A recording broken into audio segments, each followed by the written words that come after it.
মুহাম্মদ রাসূলুল্লাহ সাল্লাল্লাহু আলাইহি ওয়াসাল্লাম বলেছেন, মান কানাত ইনদাহু মাজলামাতুন লি আখিহি মিন ইরজিহি আও মিন শাইইন, যে ব্যক্তির দুনিয়াতে জুলুম থেকে যায়, যে ব্যক্তির দুনিয়াতে জুলুম থেকে যায়, হতে পারে কাউকে ধমক দেয়, দেখেন ব্যাখ্যা, হতে পারে কাউকে আপনি ধমক দিয়েছেন, এটাও জুলুম, হতে পারে আপনি কাউকে মেরেছেন, এটাও জুলুম, হতে পারে আপনার কথার দ্বারায় একটি সত্য আপনার চেপে রয়েছে, ওইটাও জুলুম।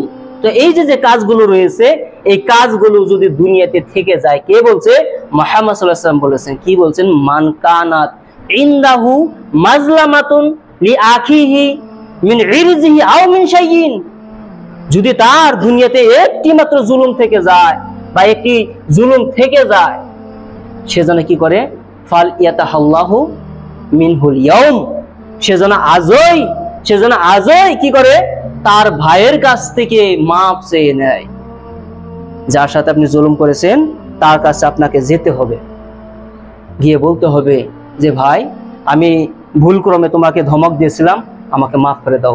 ভাই, আমি ভুলক্রমে তোমাকে মেরেছিলাম, আমাকে মাফ করে দাও। ভাই, আমি ভুলক্রমে আমি তোমার জমি দখল করে নিয়েছিলাম, ওটা আমি তোমাকে ফিরিয়ে দিব, আমার ভুল হয়েছে, আমি মাফ চাই, তুমি আমাকে ক্ষমা করে দাও।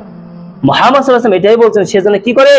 আজই তার কাছে গিয়ে ক্ষমা চেয়ে নেয়। ওই দিন আসার পূর্বে, কোন দিন আসার পূর্বে?